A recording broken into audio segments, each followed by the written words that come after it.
দেখলে বৈদ্য, রাজসভায় আমাদের অপমানটা দেখলে? হ্যাঁ, সে তো দেখলাম মন্ত্রী মশাই। আমি তো বুঝতেই পারছি না যে গোপাল মহারাজকে কি মধু খাইয়েছে যে মহারাজ গোপাল ছাড়া চোখে অন্ধ। আরে আমরা যেন মহারাজের কাছে ফেল না, কিছু একটা করতেই হবে। আমার মাথাটা গরম হয়ে যাচ্ছে। গোপালের মতন রাজসভার ময়লাকে যতক্ষণ না ফেলা যাচ্ছে ততক্ষণ আমার মাথা জ্বলন্ত কয়লা হয়েই জ্বলবে। পণ্ডিত মশাইয়ের মাথায় একটা বুদ্ধি আছে মন্ত্রী মশাই। আপনি যদি সেই অনুযায়ী উঁচির কাজ করেন তাহলে বেটা গোপালের কপালে দুর্গতির সীমা থাকবে না। এই কি বুদ্ধি, কি বুদ্ধি? আপনি বরং এই ব্যাপারে পণ্ডিত মশাইয়ের সাথে একবার আলোচনা করে নিন। আমি চলি, কেমন? আমি চলি। হ্যাঁ হ্যাঁ, এসো এসো এসো এসো।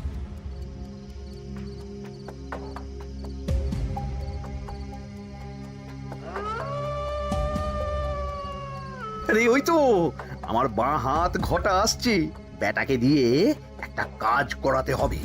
এ কি মন্ত্রী মশাই, আপনি এখানে দাঁড়িয়ে কি করছেন? এই একটা গুরুত্বপূর্ণ ব্যাপারে কথা বলছিলাম। একটা কাজ করতে পারবি? কি কাজ করতে হবে বলুন মন্ত্রী মশাই। আমাকে একটু ঠান্ডা জল, পাতিলেবু আর পুদিনার পাতা দিয়ে শরবত বানিয়ে খাওয়াতে পারবি? সেসব আমার ঘরে ব্যবস্থা করাই আছে। চলুন চলুন, আমার সাথে চলুন। হ্যাঁ হ্যাঁ, চল চল চল চল চল।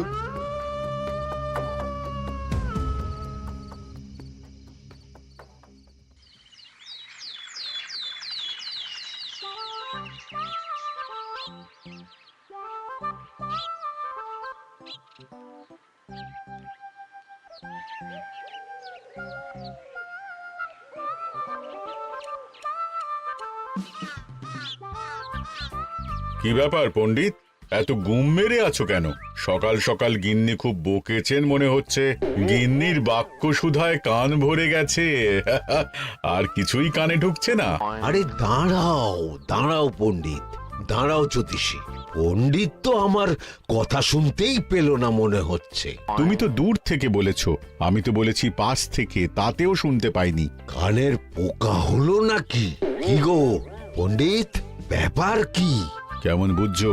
এ তো ভয়ানক কর্ণকোষ্ঠবদ্ধতার লক্ষণ। তুমি কচু বুঝেছো? আমার হয়েছে কর্ণগোপাল, তোমাদেরও হতো, কিন্তু তোমাদের দোকান কাটা বলে হয়নি।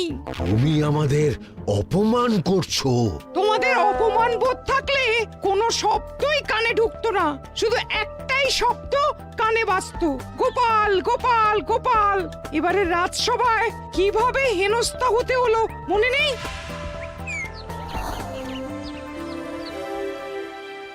মহারাজ, একটা ভিক্ষা আছে। ভিক্ষার জন্য কৃষ্ণনগরের রাস্তাই সবচেয়ে উপযুক্ত জায়গা গোপাল, তুমি বরং সেখানেই যাও।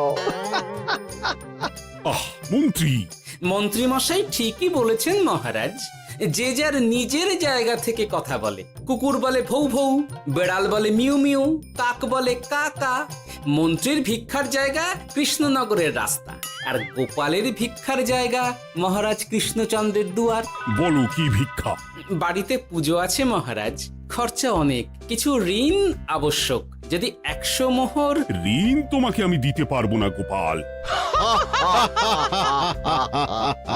পুজো উপলক্ষে তোমাকে আমি 100 মোহর দিলাম। মহারাজ, আমিও ঠিক এই কথাটাই বলতে যাচ্ছিলাম। আমরাও তাহলে বাড়িতে পুজো করব। পুজোর জন্য আমাদের অনেক খরচ, তাই যদি... অবশ্যই অবশ্যই, কত ঋণের প্রয়োজন খাজানজির কাছ থেকে নিয়ে নিও, সুদটা আমি মাফ করে দিলাম। মহারাজ, গোপালকে দান আর আমাদের ঋণ? হ্যাঁ, কারণ তোমরা নিজেরা খাবে, কিন্তু গোপাল অন্যদের খাওয়াবে। গোপালের মতো মানুষের সঙ্গে থাকাই হলো রাজধর্ম। কিন্তু তাছাড়াও তোমরা হলে 80 যাই বেতন পাই দলের লোক।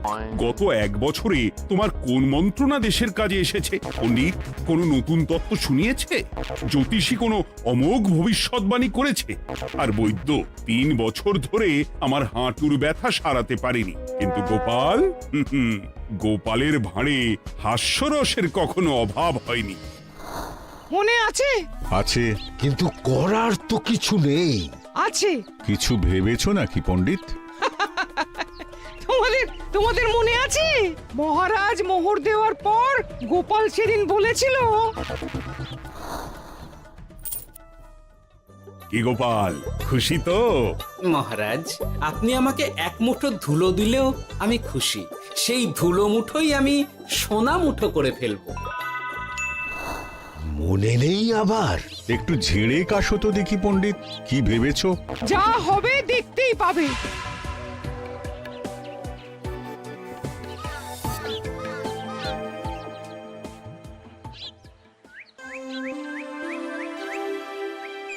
মহারাজের জয় হোক।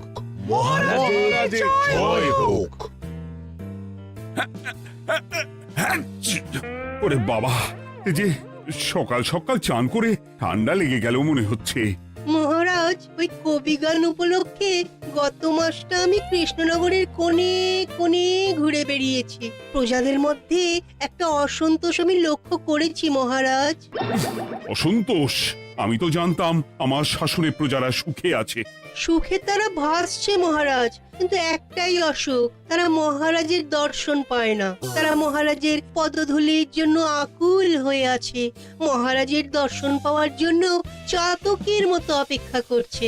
চিত্রকরকে দিয়ে চিত্র অঙ্কন করিয়ে বিলি করে দিলেই হলো।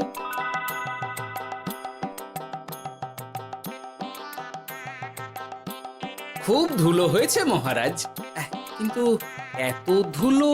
কালকের ঝড়ে ঢুকেছে। ঝাড়ুদার,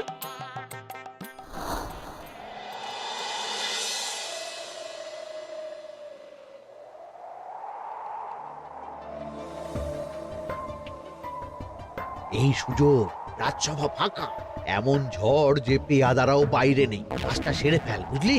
কিরে, কাজটা কর।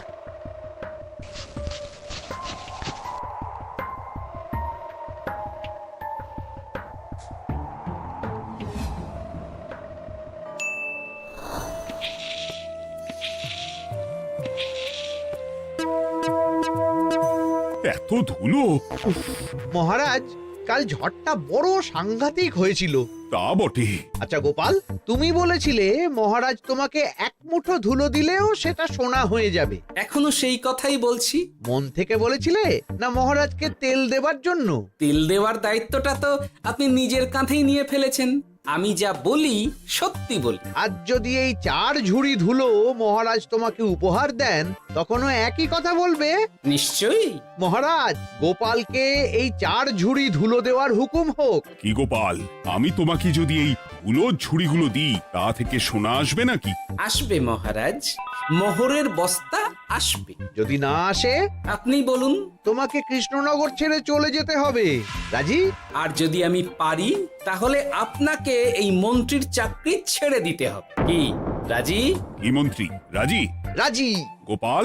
রাজি মহারাজ। আচ্ছা, আর কেউ মন্ত্রীর পক্ষে বাজি ধরেছেন নাকি? হ্যাঁ, আমি আমি আমি আমি। ও গোপাল এবার যে মরণ কুয়োতে ঝাঁপিয়েছে, সেখান থেকে আর উঠে আসতে পারবে না। কুলো থেকে মোহরের বস্তা আসবে, এ হচ্ছে গোপালের উন্মাদ রোগের শুরু। দেমাক দেমাক, মহারাজের পিঠ চাপড়ানি পেয়ে পেয়ে গোপাল ভেবেছে যে ও সব কিছু করতে পারে। এবার শুধু সেই দিনটার অপেক্ষা, যেদিন গোপালকে উল্টো গাধায় চড়িয়ে কৃষ্ণনগর থেকে বার করে দেব। এতটা নিশ্চিন্ত হবেন না মন্ত্রীমশাই। গোপাল কিন্তু হালকা কথা ছুঁড়ে দেওয়ার লোক নয়। কি বলতে চাইছো পণ্ডিত? ওই 4 ঝুড়ি ধুলো থেকে মোহরের বস্তা আসবে? না, তা বলছি না। অন্য জায়গা থেকেও তো মোহরের বস্তা আসতে পারে। তার সঙ্গে ধুলো মিলিয়ে দিলেই কেল্লাফতে। গোপালের নিশ্চয়ই কোনো পরিকল্পনা আছে। গোপালের সব পরিকল্পনার গোড়া মেরে রেখে দিয়েছি পণ্ডিত। বটা আছে গোপালের পেছনে, আর ঘটা আছে গোপালের বাড়ির পাহারা। লুকিয়ে কিচ্ছু করতে পারবে না। আরে ওই তো বটা আসছে। বেল্লিক, উল্লুক, তোকে আমি জল বিছুটি দেওয়াবো। গোপালকে ছেড়ে চলে এসেছিস কেন? ছেড়ে আসবো কেন মন্ত্রী মশাই? গোপালকে ওর বাড়ির সামনে ছেড়ে এসেছি। ওখানে তো ঘটা আছে। ও বড্ড ঘুরিয়েছে বেটা। কোথায় কোথায় গিয়েছিল গোপাল? 4 ঝুড়ি ধুলো নিয়ে বেটা বাড়ির উল্টো দিকে হাঁটা দিল। চললাম পিছু পিছু যাচ্ছিল কোন দিকে? নদীর দিকে, কিন্তু গোপাল দাঁড়ালো যদুর বাড়ির সামনে। এই যদু হলো সেই লোক যে লোকজনের বাড়িঘর কেনা বেচা করে আর লোক ঠকায়। আগে রাজধানীতে থাকতো। বেটা রাজধানী থেকে এই কৃষ্ণনগরে পালিয়ে এসেছে, এখানেও লোক ঠকাচ্ছে। কিন্তু বেটা এত চালাক যে কিছুতেই ধরা যাচ্ছে না।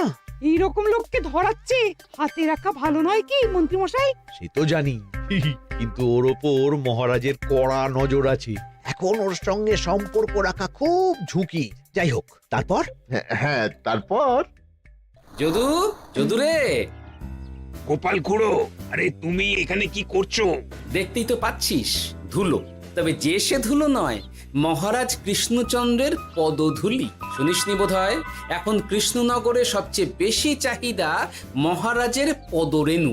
আচ্ছা, মহারাজের পদরেণু নিয়ে যাচ্ছ কোথায়? এই ছোট ছোট পুলিন্দায় ভরে কৃষ্ণনগরের প্রত্যন্ত জায়গায় যেখানে প্রজারা মহারাজের সাক্ষাৎ পায় না সেখানে বিক্রি করব। তোমার কি মাথা খারাপ? পায়ের ধুলো বিক্রি হবে?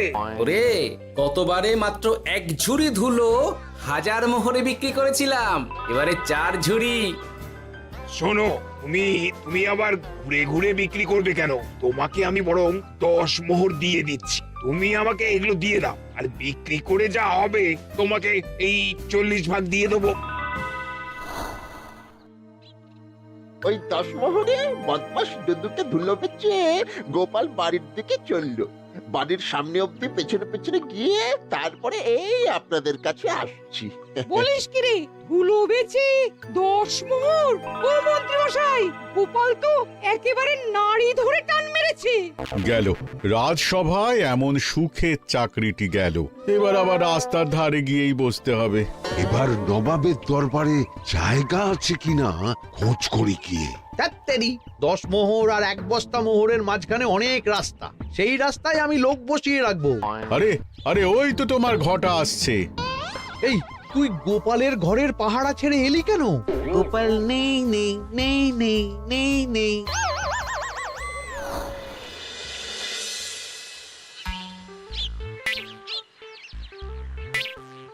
আরে, ভয় পেলি নাকি? না না না না না, ভয় পাবো কেন? শোন, তোকে পেয়ে আমার খুব ভালো হলো বুঝলি। তোকে আমার একটা কাজ করতে হবে। বলো বলো।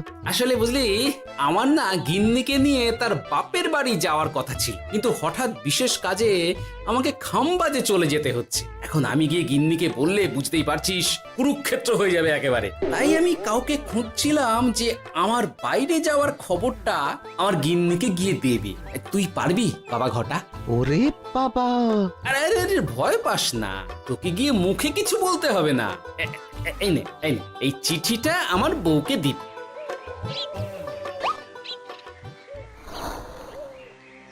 কৃষ্ণনগর ছেড়ে চুপি চুপি চলে যাচ্ছি, চালাকিটা দেখেছেন? ওসব চালাকি আমি তুড়ি মেরে উড়িয়ে দেব। কি করবেন? চারিদিকে আমি অশ্বারোহী গুপ্তচর পাঠাচ্ছি। গোপালকে কোনো চালাকি করতে দেব না।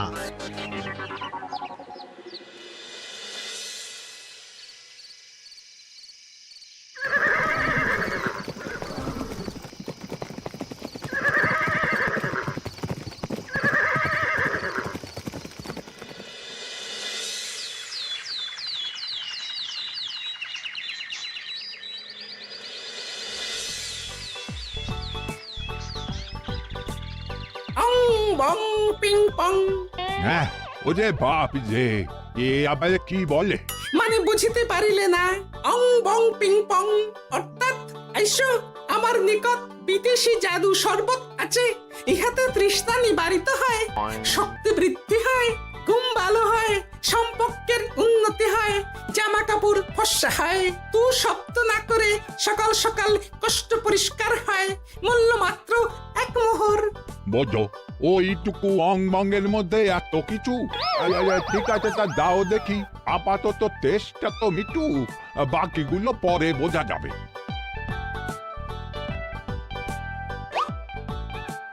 আহা বড় ভালো খেতে তো আহ, ঠং ঠং অর্থাৎ শক্তি বৃদ্ধি হলো।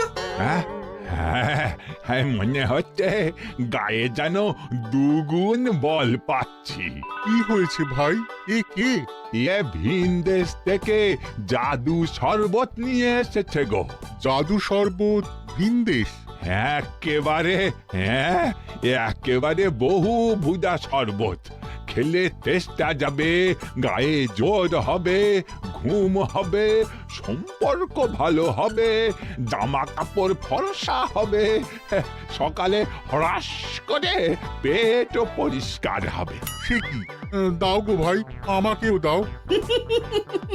গুড় জল, সঙ্গে একটু ভাজা মশলা, আমচুর আর বিট নুন, শুদ্ধ দেশি জিনিস। জানলে কেউ ছুঁয়েও দেখতো না, কিন্তু একটু বিদেশি গন্ধ দিতেই একেবারে হট্ট মেলা। আরে তোমরাও এসেছো দেখছি। সং সং শঙ্কা, লং লং লঙ্কা। মানে অর্থাৎ এই শরবত খেলে আর শঙ্কা নাই, বুদ্ধি লঙ্কার মতন ঝাল হয়ে যাবে। তারপর ডং ডং ডঙ্কা, টং টং টঙ্কা, ফাইন ফাইন, অর্থাৎ টাকা আসবে আমার কাছে।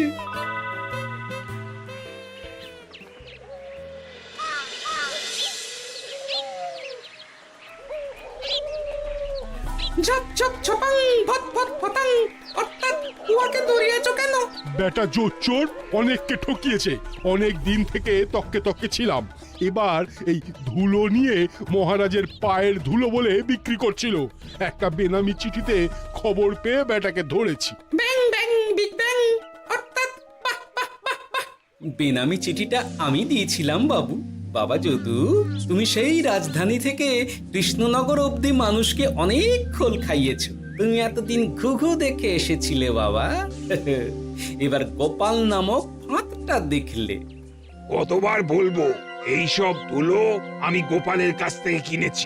যা বলার ওই বিচারের সময় মহারাজকে বলবি। চল চল চল চল চল।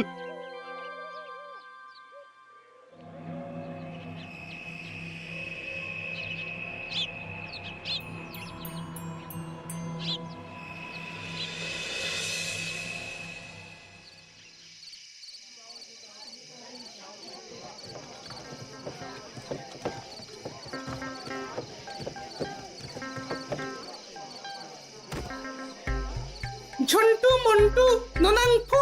নাও ঠেলা। সাহেব বলে কি ফু দিয়ে দিতে হবে? কি বলছো সাহেব? বুঝতে পারছি না, কোথায় ফু দেব? ঝন্টু মন্টু ননাংফু, অর্থাৎ লবণ আছে? আছে আছে সাহেব আছে। কত লাগবে? ভান্ড ভরি আন্ডাকারি, অর্থাৎ যা আছে সব।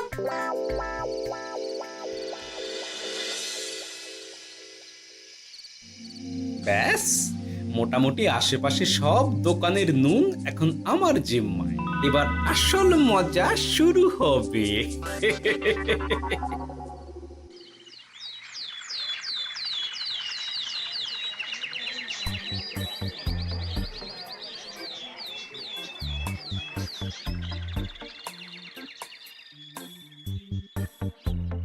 নুন আছে?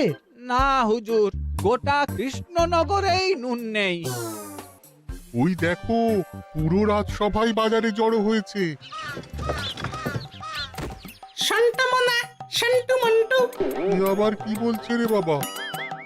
শান্তামনা, শান্তু মন্টু, অর্থাৎ জনগণ শ্রবণ করুন। নান্টু কান্টু, নুন কি নেবেন? আন্টু আন্টু, আসুন আসুন। আমার আমার এক সের নুন লাগবে। শান্তু, অবশ্যই 100 লবণ 10 মোহর। এক সের 10 মোহর? 10 মোহর লইবেন না লইবেন না? না, নেব না। উত্তম উত্তম, গান্ডা পিণ্ডে ঢিসুম ঢিসুম, অর্থাৎ তাহা হইলে নুনের বদলে গৃহিণীর প্রহার ভক্ষণ করুন। আমাকে এক সের নুন দিন। আমাকেও আমাকেও। নুন ছাড়া বাড়ি ফিরলে গিন্নি ঘর ছাড়া করবে আমাকে। শুনলাম কৃষ্ণনগর থেকে নুন উধাও। আছে মহারাজ, আছে। কৃষ্ণনগরের সব লবণ আমার নিকটে আছে। 110 মোহর। এত দাম? দাম তো হবেই মহারাজ। লবণ ছাড়া রান্না কেমন হবে ভাবিয়া দেখুন। ঠিকই বলেছ, রাজপাকশালেও তো রান্না বসেনি। 100 সেরের মতন রাজপ্রাসাদে পাঠিয়ে দাও। 1000 মোহর দিয়ে দাও।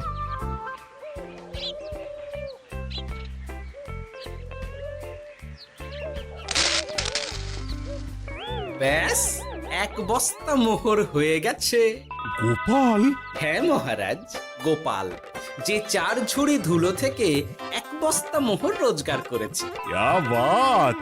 চলো রাজসভায়, পুরো গল্পটা শুনতে হবে। সকলেই এসো তাহলে রাজসভায়। কিন্তু মহারাজ, যারা বাজি হারলো তাদের তো চাকরি গেছে, তো তারা রাজসভায় যাবে কি করে? ঠিক ঠিক ঠিক বলেছ। আর যারা বাজি হারলো তারা বাদ, বাকিরা চলো। এই সেরেছে, গোপাল তো আবার বাজি মেরে দিল। ও মহারাজ, আমাদের দেখুন। ও মহারাজ, আমাদের দেখুন। ও মহারাজ।